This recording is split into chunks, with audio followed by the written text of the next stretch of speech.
구약 성경 잠언입니다. 잠언 27장 23절 말씀입니다.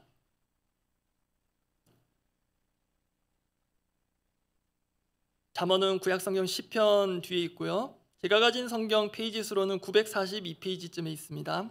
잠언 27장 23절 한 절 말씀 보겠습니다. 잠언 27장 23절 말씀 다 함께 한 목소리로 읽겠습니다. 내 양떼의 형편을 부지런히 살피며 내 소떼에게 마음을 두라. 우리 한 번만 더 읽어보겠습니다. 내 양떼의 형편을 부지런히 살피며 내 소떼에게 마음을 두라. 그리스도 중심 성경 읽기 이번 한 주 동안은 이 잠언서를 처음부터 끝까지 읽게 됩니다. 그 중에서 오늘 살펴볼 본문은 토요일에 읽을 분량에 들어 있습니다. 잘 아시는 대로 잠언은 분류상 지혜서입니다. 잠언서의 주제이기도 하고 성경이 말하는 참 지혜라는 것은 여호와 하나님을 경외하는 것입니다. 그런 점에서 지금 이 자리에 나오신 분들은 여호와를 경외하는 마음으로 또 여호와를 경외하기 위해 나오셨을 것으로 믿습니다. 그래서 이 자리에 계신 모든 성도님들 모두 참 지혜로우신 분들입니다. 그 마음으로 옆에 계신 분들과 이렇게 인사해 보면 좋겠습니다.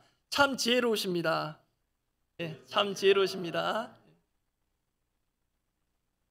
그렇게 여호와를 경외하는 마음으로 오늘 본문을 다시 제가 읽어보겠습니다. 잠언 27장 23절입니다. 내 양떼의 형편을 부지런히 살피며 내 소떼에게 마음을 두라. 길지 않은 말씀이라 쉽게 외워지기도 하는데요.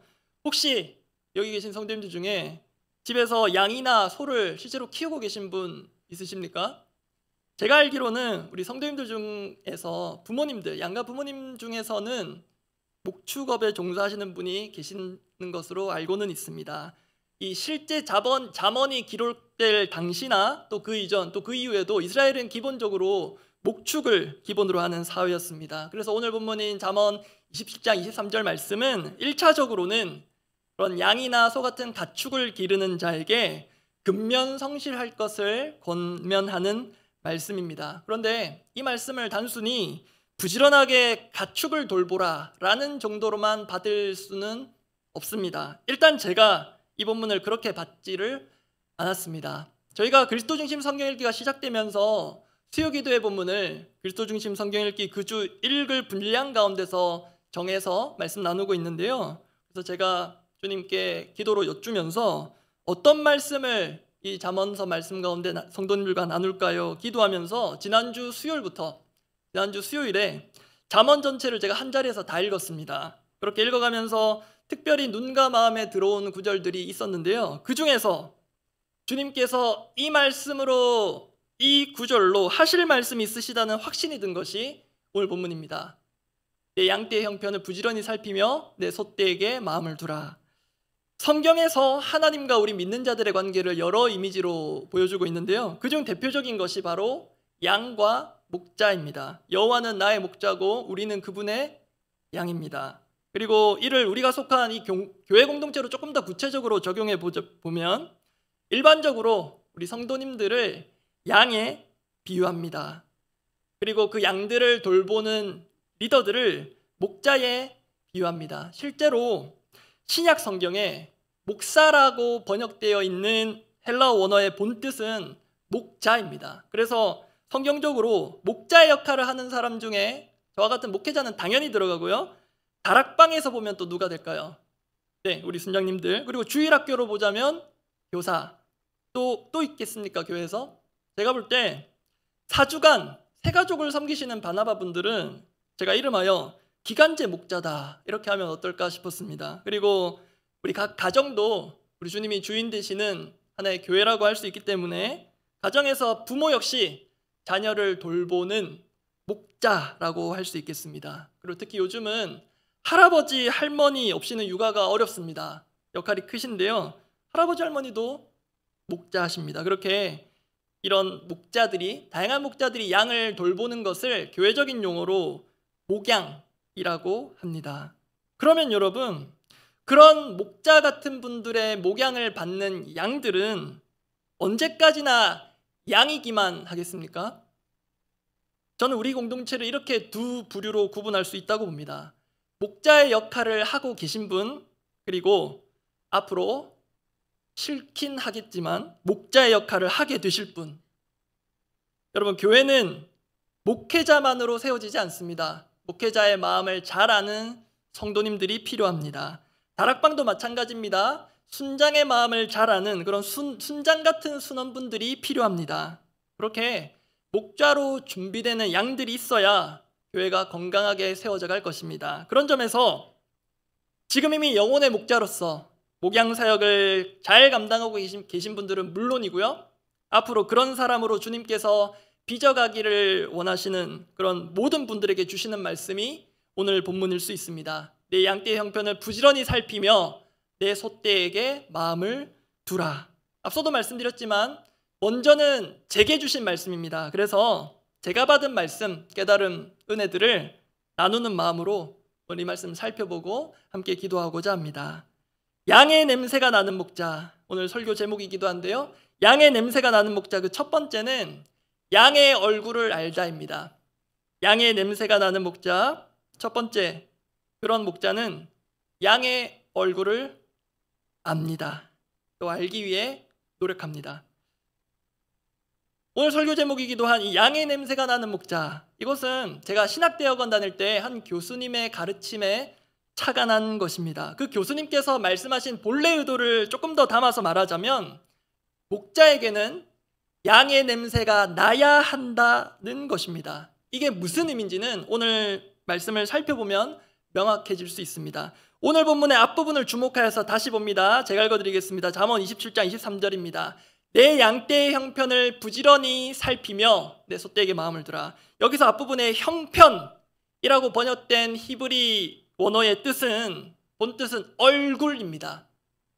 그리고 부지런히 살피며로 번역된 히브리어 동사는요, 우리에게 익숙합니다. 여러분 보실 때 현수막 왼쪽 상단에 올해 표어가 나와 있죠. 힘써 여호와를 알자에서 이 알다에 해당하는 성경에서 정말 중요한 단어입니다. 특히 한글 성경은 지금 부지런히 살피며 이렇게 번역되어 있는데요, 히브리 원문을 보면 히브리 문법에서 가장 강한 강조를 나타내는 그런 문법적인 형태로 쓰여져 있습니다. 그래서 조금 어색할 수는 있지만 히브리 원문대로 이 23절 앞부분을 직역하면 이렇게 됩니다. 내 양떼의 얼굴을 반드시 알아라. 꼭 알아야 한다. 그런데요, 어느 정도 한글 성경은 의역이 되어 있는데 히브리 원문의 직역과 상당한 연관성이 있어 보입니다. 양떼의 형편 또는 양떼의 상태, 컨디션 등을 부지런히 살피려면요, 기본적으로 양의 얼굴을 살펴야 하지 않겠습니까? 그것도 한번 대강 훑어보는 정도가 아니라 양의 얼굴을 봤을 때 양의 전반적인 형편과 상태를 알 수 있을 정도로 살펴야 합니다. 이 히브리어에서 알다라는 동사는 인지적인 차원을 넘어서 경험적이고 체험적인 알을 말합니다. 참고로 이 알다라는 히브리 동사가 가지는 중요한 뜻이 하나 더 있는데요, 남녀가 동침하다라는 뜻이 있습니다. 창세기부터 성경 곳곳에 그렇게 쓰였습니다. 그래서 오늘 본문이 권면하는 그 알미라는 것은 힘써 여호와를 알자 할 때도 똑같습니다. 그 알미라는 것은 특히 오늘 본문에서는 양을 목자가 아닌 누가 봐도 다 아는 수준이 아니라 목자만이 알 수 있는, 참 목자라야만 알 수 있는 그런 양과의 친밀하고 내밀한 암, 그렇게 양들을 알아야 하고 양들의 얼굴을 살피고 알아야 한다는 것입니다. 여러분 잘 아시는 가요 중에 이런 가사가 있습니다. 최근 들어 예능 프로나 TV에서 지나가는데 이런 노래가 들리더라고요. 가사가 이렇습니다. 눈빛만 봐도 알 수 있잖아. 그 다음 가사가 어떻게 되죠? 옷깃만 스쳐도 우린 느낄 수가 있어. 이게 최근에 들리던데요, 이 노래 가사가 말씀을 준비하고 있는 제게 목자가 사랑하는 양들을 생각하며 부르는 노래처럼 들렸습니다. 다시 제가 읽어드려 볼까요? 눈빛만 봐도 알 수 있잖아. 옷깃만 스쳐도 우린 느낄 수가 있어. 근데 여러분, 그것은 목자와 양의 관계에서 어떤 사랑의 감정만으로 되는 건 아닙니다. 오늘 말씀에 따르면 양들의 얼굴을, 거기 있는 표정을 안색 같은 것들을 그냥 지나치지 않고 살피고 또 살피며 반드시 살피겠노라. 그게 목자의 가장 기본적인 임무요, 또 필수적인 임무로 여기고 수행하는 목자라면 가능합니다. 그렇게 성도들의 눈빛만 봐도 그 영혼의 상태가 스캔이 되는 목자, 이것은 은사 있는 특별한 사람이 아니라 양들의 얼굴을 부지런히 살펴 알아가는 일상으로부터 가능한 것입니다. 이와 관련해서 2주 전에 저에게 재미난 에피소드가 하나 있었는데요. 정자동에 있는 한 베이커리 카페에 케이크를 사러 갔었습니다. 케이크 맛있다는 소문을 듣고 처음 가본 곳인데요. 평소처럼 정장 차림에 마스크를 쓰고 갔습니다. 참고로 저는 시니어 야외 연합 모임 수목원 갈 때도 정장을 입고 간 사람인데요. 그렇게 정장 차림에 마스크를 쓰고 들어가서 케이크를 고르고 카운터에서 주문을 하려고 했습니다. 그런데 그때 카운터에서 일을 하시는 분이 저를 보고 갑자기 더사랑교회 배동영 목사님이시죠? 그러시더라고요.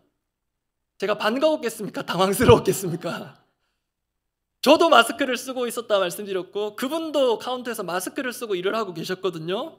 저는 그분을 모르는데 마스크 쓰고 있는 나를 어떻게 알아보셨지? 저만 모르고 여러분들은 다 알아보실 수 있을지 모르겠습니다. 그런데 문제는요, 그분의 그 마스크 쓴 눈 위쪽만 봐서는 도통 누군지 알 수가 없겠더라고요. 그래서 저는 아까 가요 노래처럼 눈빛만 봐가지고는 전혀 모르겠더라고요. 그렇다고 누구시냐 여쭙기도 좀 그렇고 고민했습니다. 그분이 그렇게 케이크를 포장하시는 동안 계속 누구시지 하다가 그냥 이대로 가면 안 되겠다 싶어가지고 제가 실례를 무릅쓰고 여쭈었습니다.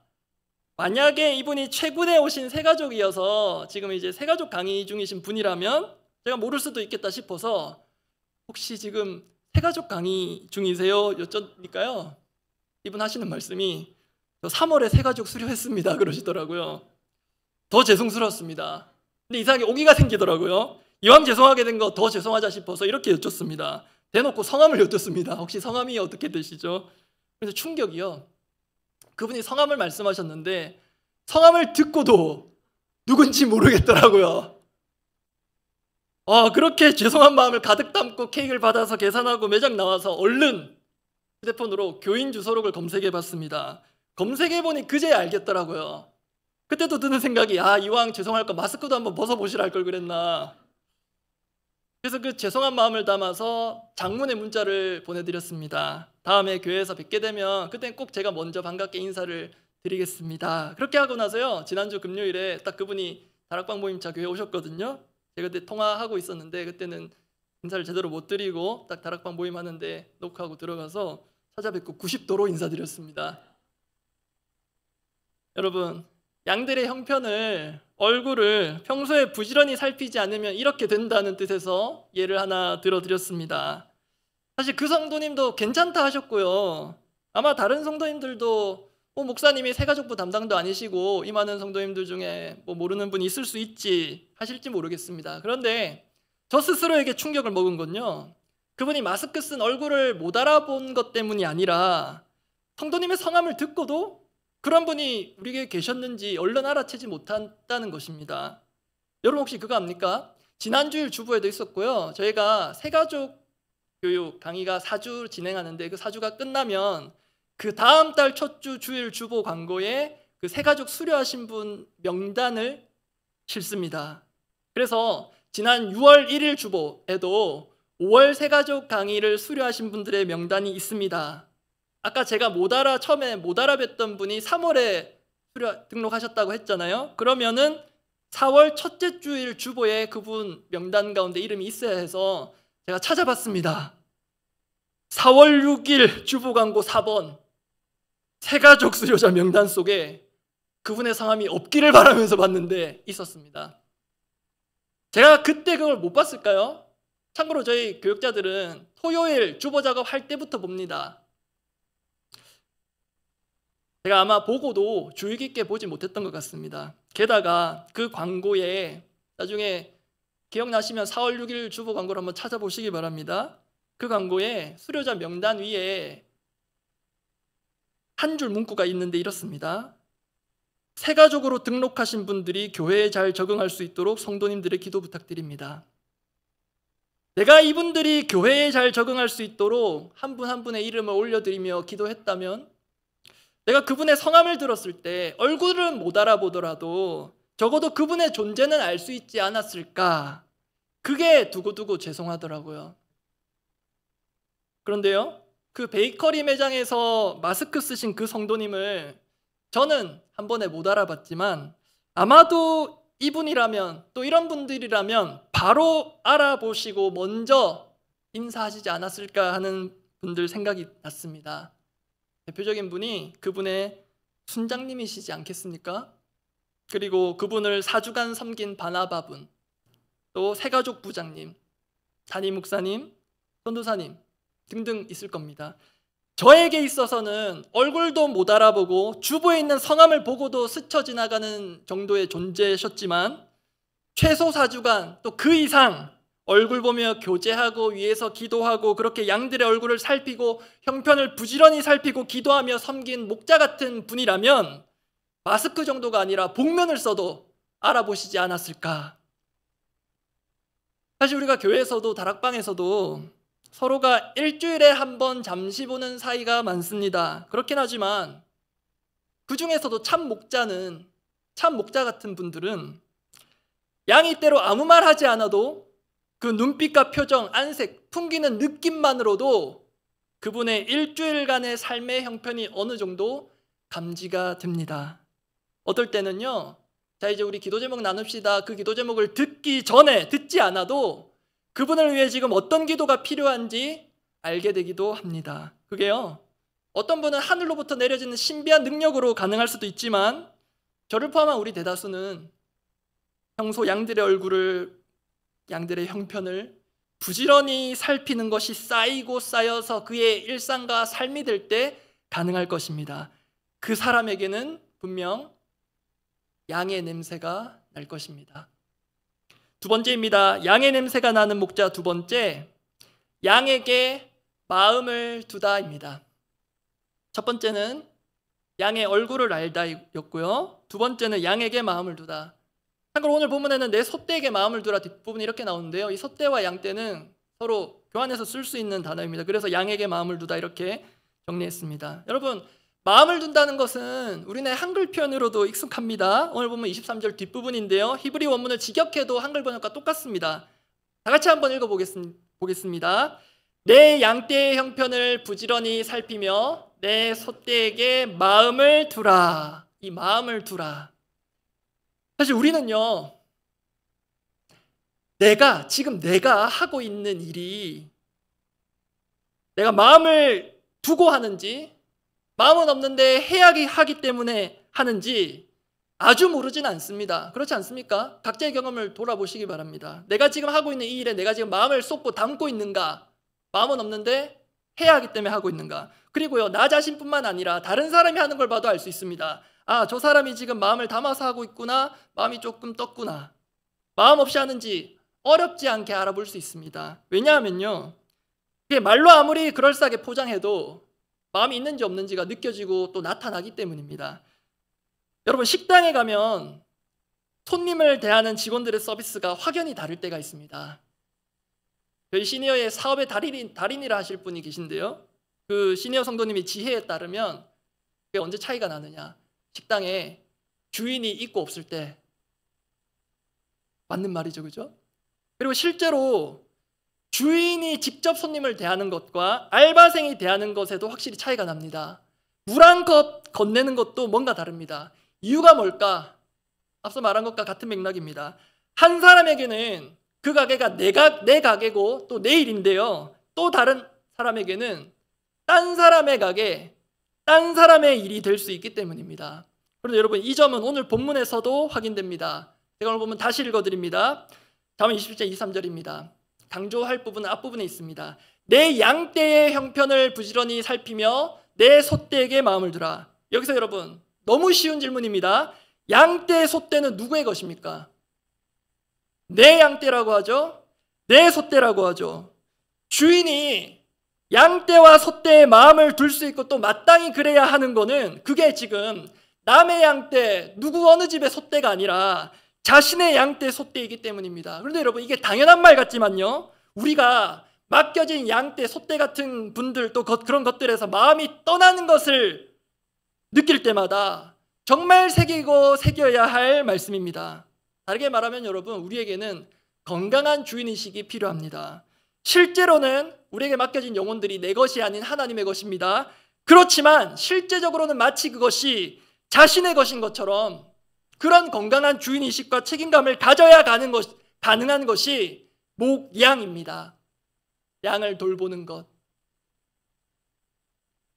주님의 양이지만 내 것인 것처럼 여기고 살펴야 가능한 것이 목양입니다.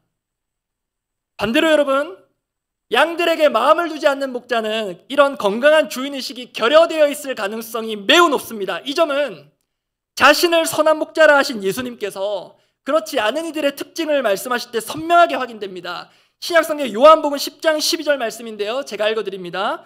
삭구는 목자가 아니요, 잘 보십시오, 양도 제 양이 아니라, 양도 제 양이 아니라, 이리가 오는 것을 보면 양을 버리고 달아나나니 이리가 양을 물어가고 또 해치느니라. 지금 위급한 순간에 양을 보호하는 게 아니라 양들이 이리한테 물려가든 어떻게 되든 자신만 살겠다고 도망치는 목자가 있는데요, 그 이유에 대해서 예수님 말씀은 단순 명확합니다. 그 목자에게는 그 양이 자기 양이 아니어서 그렇다. 자기 양이라면 그렇게 못한다는 말씀입니다. 설령 자기 양이 아니더라도 하나님께서 맡기신 양을 정말 자신의 양인 것처럼 자기 자식처럼 여기고 대한다면 거기에 마음을 두지 않을 수가 없습니다. 여기까지가 제가 원래 나누려고 했던 말씀입니다. 원래 오늘 메시지의 취지는요, 저는 물론이고 우리 모두 양들을 돌보는 또는 앞으로 돌봐야 할 목자로서 이렇게 양들의 형편을 부지런히 살피고 맡긴 양들에게 마음을 두자였습니다. 그렇게 사명감, 영적인 책임감만 강조할 뻔했습니다. 그런데 그러다가 어느 순간에 주님께서 제 설교의 방향을 바꾸게 하셨습니다. 내 양떼의 형편을 부지런히 살피며 내 소떼에게 마음을 두라. 너희가 이런 목자로 살고 사역하는 것 좋은데 그 이전에 내 양떼의 형편을 부지런히도 살피며 내 소떼에게 마음을 두는 그런 선한 목자가 있다는 것을 기억해 주면 좋겠다. 너희가 그런 목자로서 살고 사역하기 이전에 그 선한 목자의 품 안에 내가 한 마리의 양으로서 그 품을 충분히 누릴 줄 아는 양이 되어야만 대동령 너가 다른 누군가의 건강한 목자가 될 수 있다는 것을 명심하면 좋겠다. 그래서 약간의 반전이 있지만 오늘 제가 그렇게 받아서 수정하여 전하는 말씀의 핵심은 이것입니다. 우리에게는 선한 목자 되시는 하나님이 계시며 우리는 그 목자의 품에 언제라도 들어가 그 품을 충분히 누리는 양이어야 공동체의 참된 목자 같은 존재가 될 수 있다는 것입니다. 이를 뒷받침하는 성경의 여러 예들이 있는데요, 특별히 구약의 다윗이 그렇습니다. 다윗은 아버지 이새의 심부름차 형들이 있는 블레셋과의 전장으로 갔다가 골리앗과 싸우게 되는데요, 골리앗과 싸우기 전에 사울 왕이 뭔가 못 믿어하는 반응을 보입니다. 그때 다윗은 자신이 이전에 목자로서 어떻게 양을 지켜왔는지 생생하게 전합니다. 그게 사무엘상 17장 34절 35절 말씀인데요, 제가 읽어드리겠습니다. 다윗이 사울에게 말하되 주의 종이 아버지의 양을 지킬 때에 사자나 곰이 와서 양떼에서 새끼를 물어가면 내가 따라가서 그것을 치고 그 입에서 새끼를 건져내었고 그것이 일어나 나를 해하고자 하면 내가 그 수염을 잡고 그것을 쳐 죽였나이다. 그렇게 다윗은 이미 골리앗을 죽이는 연습을 해왔던 겁니다. 양을 지키는 과정에서 이미 골리앗 못지않은 맹수들과 싸워 이겨본 전력이 있었습니다. 그런데 바로 그 용맹한 다윗, 양을 지키는 순간에는 어쩌면 그 어떤 맹수보다도 더 매서워졌을 것 같은 그 목자 다윗이요, 하나님을 향해 이런 아름다운 고백을 남겼습니다. 우리 모두가 다 아는 고백입니다. 시편 23편 1절 2절 말씀입니다. 외우시는 분도 있을 텐데요. 여호와는 나의 목자시니 내게 부족함이 없으리로다. 그가 나를 푸른 풀밭에 누이시며 쉴 만한 물가로 인도하시는도다. 여러분, 사자를 찢어 죽이고 곰을 맨손으로 찢어 죽이는 그 다윗 상상이 되십니까? 그 용맹한 다윗도요, 하나님 품 안에서는 순한 양이 됩니다. 골리앗과의 싸움과 이 시편 23편의 기록 시기에 선후 관계가 어떻게 되는지 정확히는 모르겠습니다. 그러나 분명한 것은요, 공동체의 선한 목자로 준비되는 사람에게는 반드시 하나님이 자신의 선한 목자 되심을 알고 믿고 경험하는 것이 필수적이라는 것입니다. 사역자인 저 스스로에게 예전부터, 오래전부터 종종 또 가끔 질문해 보는 것이 있습니다. 상황을 가정하고 질문하는 것인데요, 조금은 유치할 수도 있습니다. 나는 내가 맡고 있는 부서의 아이 또는 맡고 있는 부서의 성도님이 큰 수술을 앞두고 중요한 장기가 필요하거나 또는 그에 준하는 생명을 필요로 할 때 나는 나를 기꺼이 내어줄 수 있을까? 이런 고민을, 이상한 고민을 했던 적이 있습니다. 그런데 말씀을 준비하면서 내가 누군가를 그렇게 섬기고 살리기 전에, 그렇게 내가 보통 목자가 아니라는 것을 증명하기 위해 혼신의 힘을 다하기 전에 나를 위해 그렇게 자신을 내어주신 선한 목자가 있음을 기억하는 것이 훨씬 더 중요하다고 하십니다. 예수님께서 자신을 선한 목자라고 하신 그 말씀, 요한복음 10장 11절 그리고 이어지는 14절 말씀들 제가 읽어드리겠습니다. 나는 선한 목자라. 선한 목자는 양들을 위하여 목숨을 버리거니와, 14절입니다. 나는 선한 목자라. 나는 내 양을 알고 양도 나를 아는 것이 아버지께서 나를 아시고 내가 아버지를 아는 것 같으니 나는 양을 위하여 목숨을 버리노라. 오늘 잘못 말씀에 이 담긴 지혜를 보면서 양의 얼굴을 알고 형편을 알아야 한다, 양에게 마음을 두라 했는데요, 실은 그런 목자가 정말 있으면요, 양도 압니다. 모를 수가 없습니다. 그런데 여러분, 연약하고 완악하기까지 한 우리 양들을 위해서 목숨을 아끼지 않고 버리신 선한 목자 주님이 우리 가운데 여전히 살아서 양 같은 우리들을 목양하고 계십니다. 이 자리에 목자의 역할을 하고 계신 성도님 여러분, 혹시 목자 역할하기 지치셨습니까? 그리고 앞으로 언젠가는 목자의 역할을 하게 되실 성도님 또는 하게 되실지 모를 성도님 여러분, 혹시 저처럼 목자답지 않은 목자 때문에 지치셨습니까? 이유가 어떻든 간에 선한 목자 되신 주님께서 지금 우리 모두를 당신의 품으로 부르시고 품으시기 원하십니다. 목자든 양이든 순장이든 순원이든 우리 모두 그 주님 품 안으로 돌아가고 들어가서 선한 목자 되시는 주님의 품 안에 있는 그 특권과 은혜를 마음껏 누릴 수 있기를 원합니다. 아기가 엄마 품 떠나서 살 수 없듯이요, 우리의 영적 생명 역시 주님 품 안에서만 살아납니다. 그 주님 품에 안기는 것과도 같은 시간이 바로 언제냐면 지금 이 기도 시간입니다. 오늘 그런 주님 품을 경험하고 남은 3일간의 삶의 예배 자리로 힘차게 나아가기를 원합니다. 함께 찬양하겠습니다.